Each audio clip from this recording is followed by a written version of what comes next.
Assalamualaikum warahmatullahi wabarakatuh. Innal hamdalillah nahmaduhu wa nasta'inuhu wa nastaghfiruh wa na'udzu billahi min shururi anfusina wa min sayyiati a'malina. Man yahdihillahu fala mudilla lahu wa man yudlil fala hadiya lahu. Ashhadu an la ilaha illallah wahdahu la syarika lahu wa ashhadu anna Muhammadan abduhu wa rasuluh la nabiyya ba'dah. Allahumma salli ala nabiyyina Muhammadin wa ala alihi wa ashabihi wa man tabi'ahum bi ihsanin ila yaumiddin, amma ba'du. Senantiasa puji serta syukur marilah kita panjatkan kehadirat Allah Subhanahu wa taala atas rahmat serta taufik kepada kita bersama pada kesempatan siang yang insyaallah kembali Allah limpahkan keberkahan waktu setelah kita melaksanakan sholat zuhur, duduk sesaat untuk menimba ilmu dan petunjuk Allah Subhanahu wa taala dan juga Rasulnya. Mudah-mudahan tambahan kekuatan iman dan terjaganya istiqomah, keberkahan dalam amal soleh, serta mudah-mudahan akan semakin meninggikan derajat kita di sisi Allah Subhanahu wa taala. May yuridillahu khairan yufaqihu fid din. Jikalau Allah menghendaki seorang hamba itu baik, maka Allah akan mudahkan untuk memahami urusan agamanya. Salam dan salawat mari pula kita sampaikan kepada Nabi Allah Muhammad sallallahu alaihi wasallam, keluarga, para sahabat serta seluruh umatnya hingga akhir zaman. Sebuah ayat untuk kita tadabburi di surat Al-A'raf, surat yang ke-7, ayat 157. Di antara kunci kesuksesan, keberuntungan, Allah Subhanahu wa taala telah menetapkan sebagian hambanya untuk mendapatkan keuntungan. Kalau sudah namanya untung di sisi Allah, benar-benar keberuntungan. Tapi kalau untung di mata manusia belum tentu untung di sisi Allah Subhanahu wa taala. Tetapi ketika Allah letakkan, Allah tutup ayat ini dengan ulaika humul muflihun.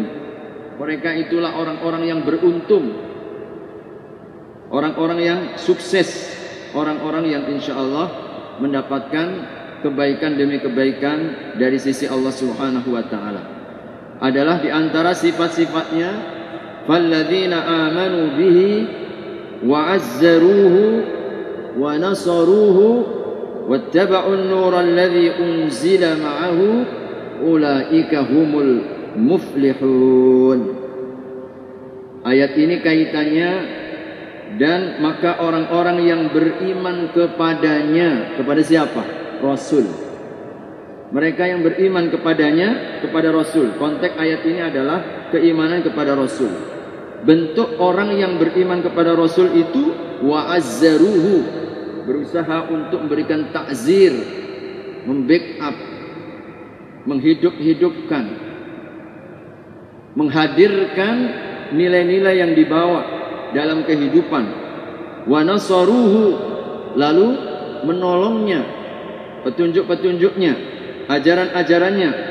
Wattaba'un nural ladzi unzila ma'ahu, lalu mengikuti cahaya yang diturunkan kepadanya, Al-Quran.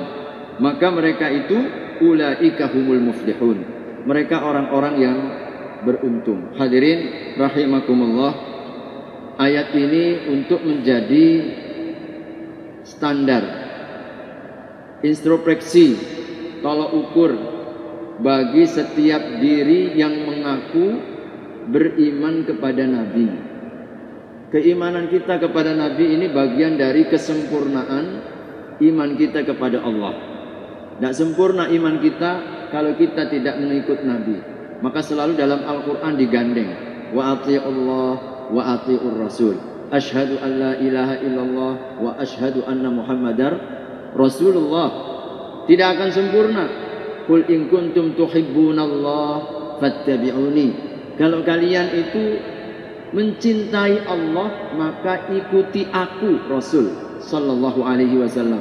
Maka iman ini akan sempurna kalau tidak meletakkan kecintaan kita Allah dan Rasulnya di atas kecintaan kepada segala sesuatunya. Maka di dalam ayat ini memberikan dan memilah keimanan yang benar dari keimanan yang palsu. Iman yang benar itu apa? Iman yang membuktikan. Di antara bukti iman kita kepada Rasul apa? Wa'azzaruhu. Wa'azzaruhu. Kita berusaha untuk membackup. Kita berusaha untuk menghidup-hidupkan petunjuk-petunjuknya. Kita menghadirkan warisan-warisannya di dalam kehidupan kita ini. Maka hadirin rahimakumullah, bukan berarti bahwa agama yang dibawa oleh Nabi sallallahu alaihi wasallam ini kalau tidak kemudian kita backup, kita tidak tolong, kita tidak hidup-hidupkan lalu kemudian akan mati. Tidak. Ini agama ini milik Allah. Petunjuk ini Allah Subhanahu wa taala yang menjamin.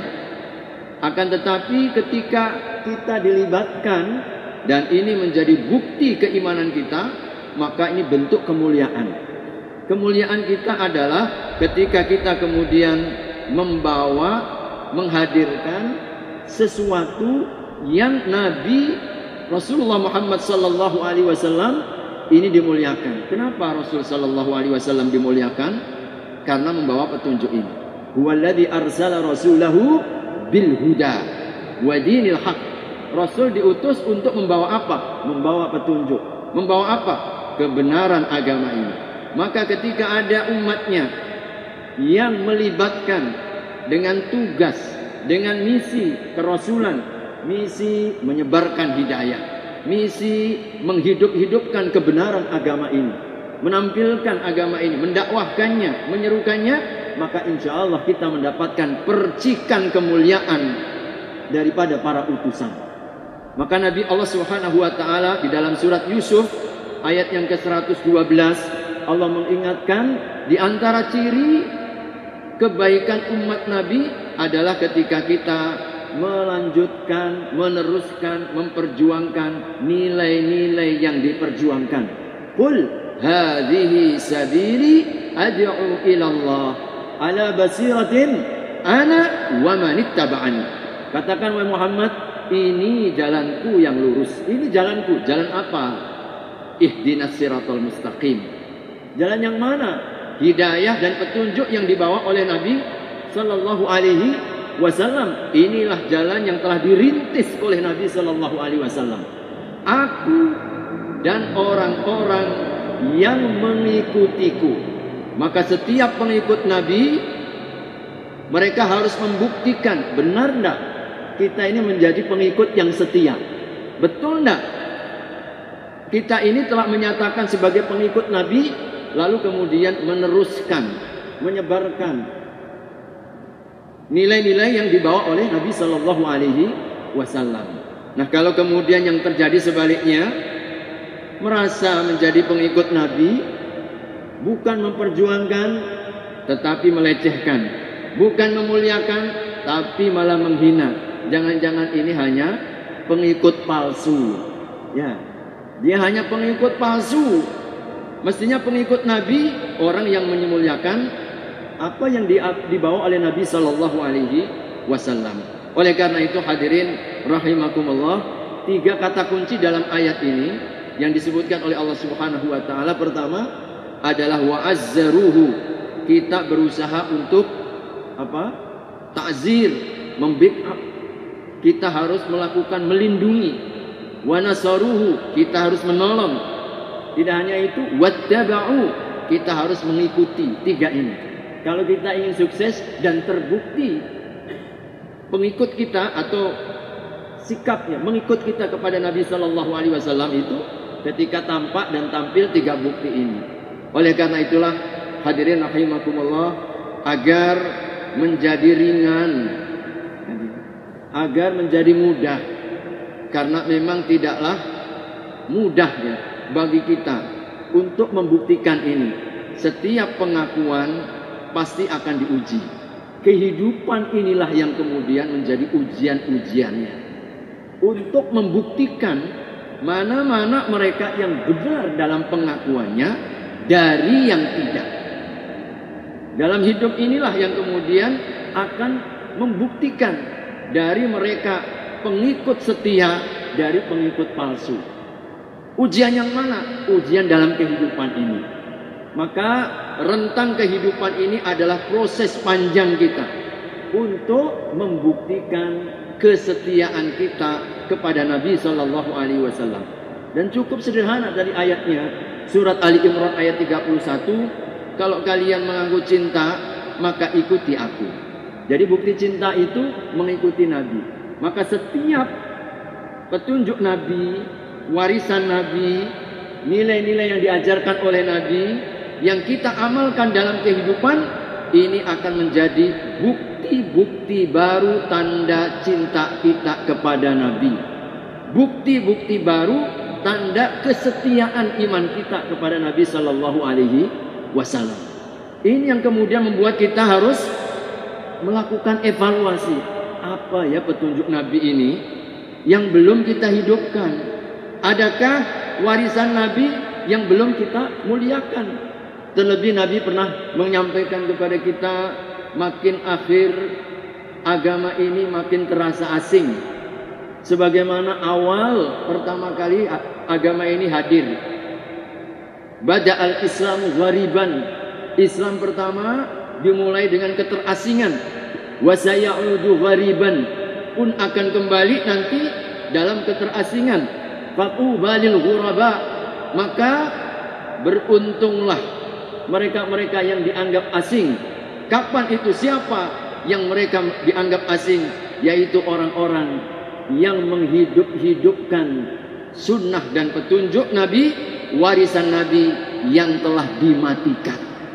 Hari ini kadang petunjuk Nabi banyak orang menganggap asing. Ya, kita terasa asing. Orang kalau misalkan hadirin rahimakumullah, laki perempuan kalau bertemu tidak jabat tangan, ini terasa asing. Jadi yang nggak asing cemana? Yang nggak asing laki perempuan jabat tangan biasa saja. Walaupun bukan mahram, iya, bukan saja jabat tangan, cipika-cipiki. Jadi kalau ada orang misalkan datang ketemu wanita yang bukan mahramnya, lalu bersalaman begini saja, ini orang dari aliran mana ini? Nah, kadang mulai terasa asing begitu. Orang ketika pernikahan, ada hajatan, menikahkan, lalu tempatnya dipisah. Laki perempuan jangan khalwat, laki perempuan jangan bercampur.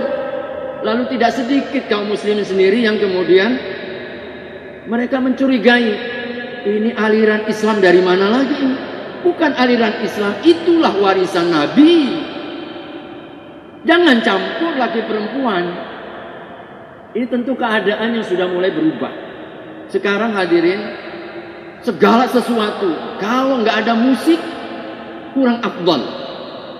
Mau pilkada musik, mau kawinan musik, apalagi mau hajatan apapun, orang perayaan apapun musik. Sehingga sampai-sampai di negeri ini ulama kalah pamor sama musik, sama artis dikuliti begitu rupa, sampai celana dalamnya pun masya Allah dikupas habis, ulamanya dileceh-lecehkan. Hadirin, ulama ini pewaris Nabi. Al ulama warasatul anbiya. Kapan ini terjadi?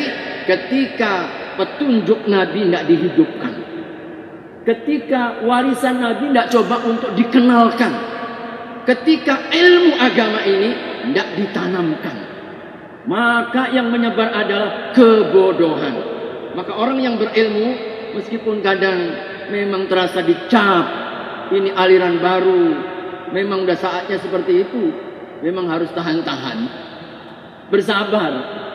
Tidak sedikit ketika kita mencoba untuk menghidupkan warisan Nabi Shallallahu Alaihi Wasallam, dicap begini, dicap ini dan itu dan lain sebagainya.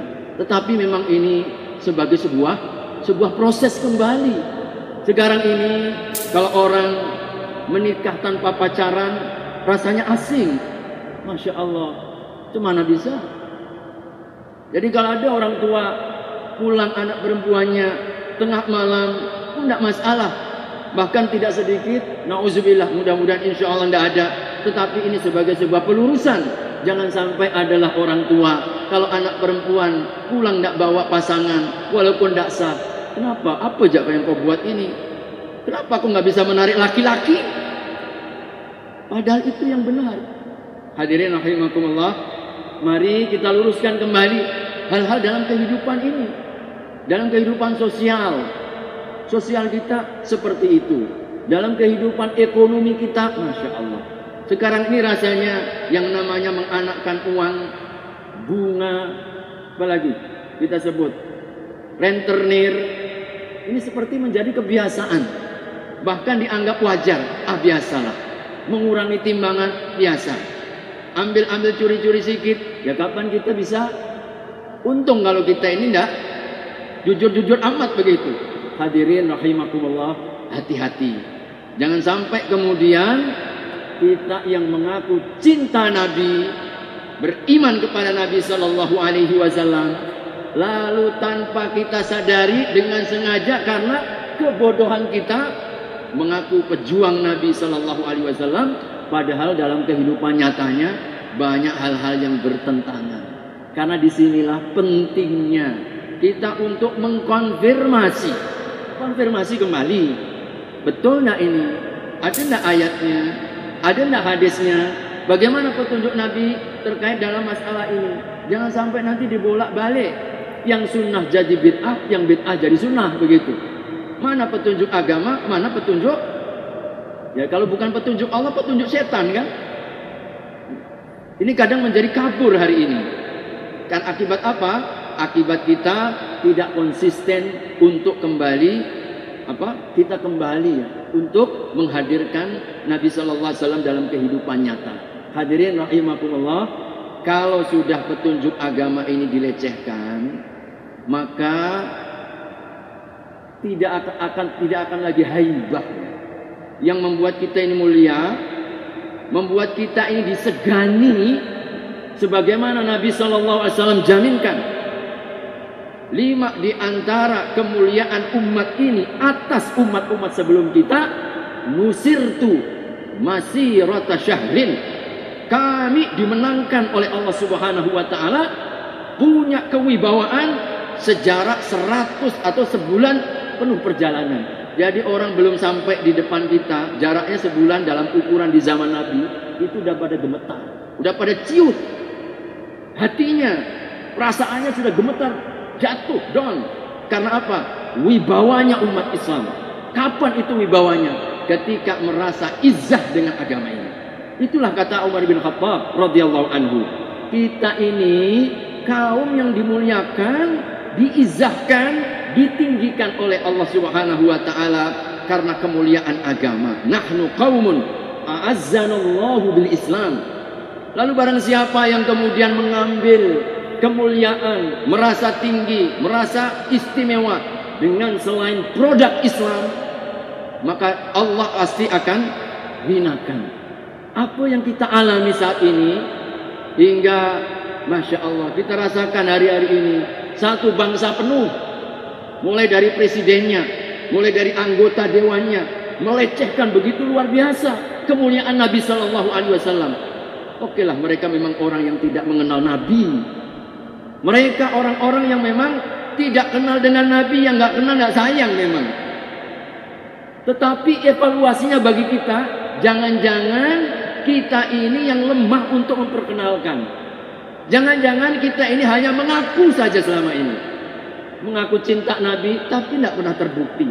Mengaku beriman kepada Nabi, tapi ajaran-ajarannya tidak kita amalkan dalam kehidupan. Jangan-jangan ini teguran Allah Subhanahu wa taala untuk kita semua kaum muslimin. Dan Allah Subhanahu wa taala, selama kita ini masih berbangga dengan selain daripada Allah dan Rasulnya, maka selama itu pula kita akan ditimpa dengan kehinaan. Oleh karena itulah hadirin rahimakumullah, keberuntungan kita adalah ketika kita senantiasa menjaga istiqomah kita. Mari kita teliti dalam keseharian kita. Dari hal-hal yang ringan, yang kecil-kecil. Buktikan cinta kita ini kepada Nabi. Ini bulan Rabiul Awal. Selalu menjadi momentum kita untuk apa? Mengevaluasi rasa cinta kita kepada Nabi Sallallahu Alaihi Wasallam. Makan pakai tangan kanan enggak kita ini?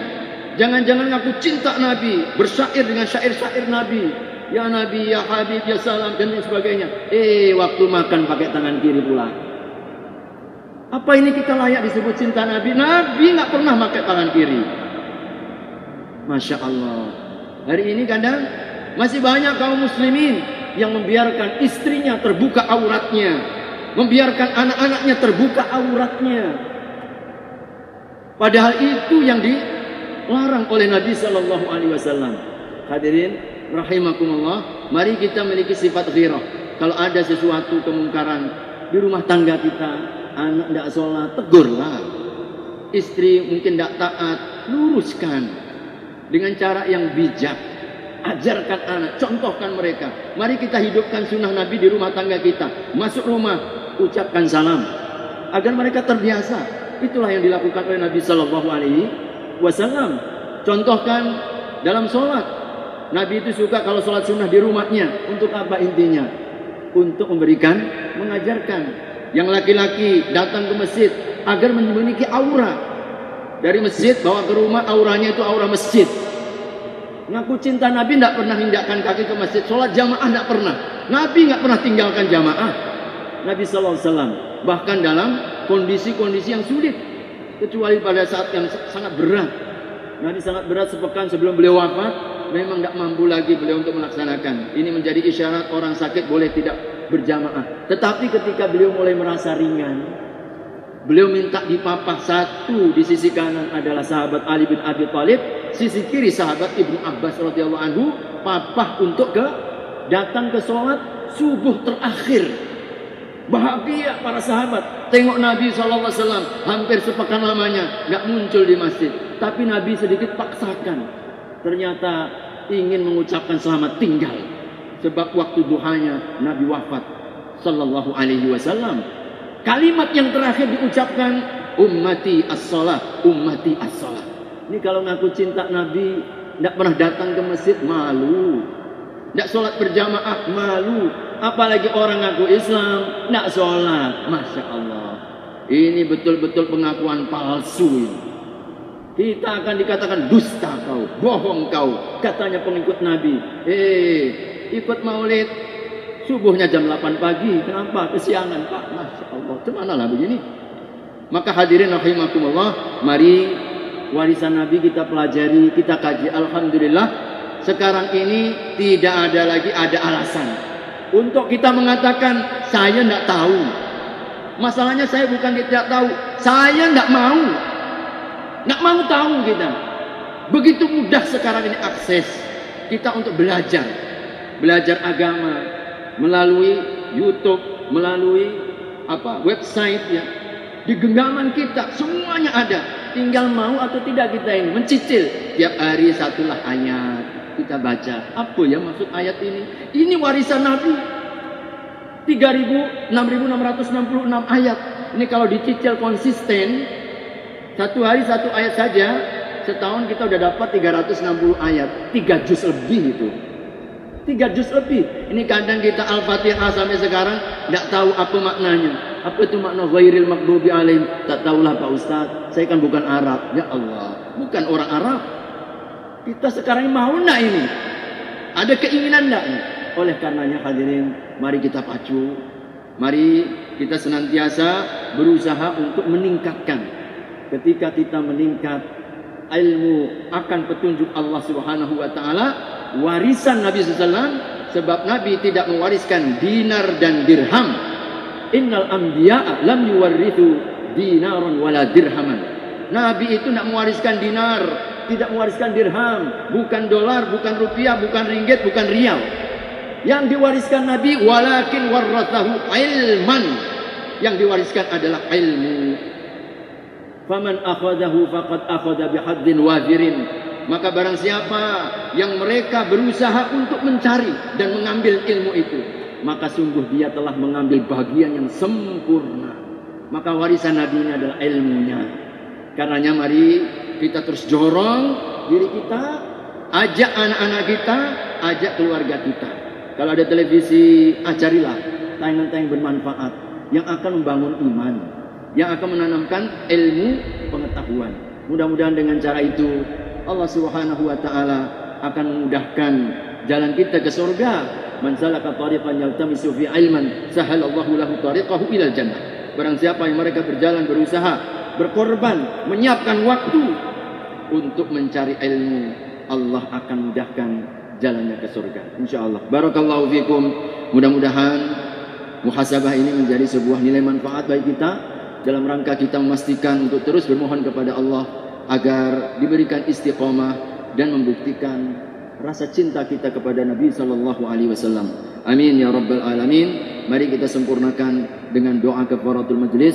Subhanakallahumma wa bihamdika asyhadu an la ilaha illa anta astaghfiruka wa atubu ilaik. Wassalamu alaikum warahmatullahi wabarakatuh.